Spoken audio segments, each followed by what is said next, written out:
Bed खाली नाही हो. अहो साहेब द्या ना. अहो नाही नाही अजिबात नाही. साहेब, द्या ना. अहो बघा बेड ना जरा, साहेब. अहो कुठून देऊ नाहीयेत अजिबात खाली नाहीयेत बेड. इकडे काय झालं?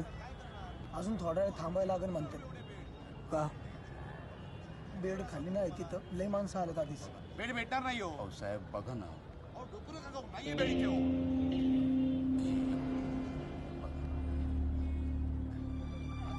एक मिनिट थांब. थांबा मी आलोच. एक मिनिट रिकामा बेड नाही म्हणताय. पैसे दिले तर बेड मिळतो. लाच खाताय. वरपर्यंत कंप्लेंट केली तर काय होईल माहिती? नोकरी जाईल तुमची. बायका पोरं उपाशी मरतील. आता पैसे न घेता बेड देताय का जाऊ वरपर्यंत?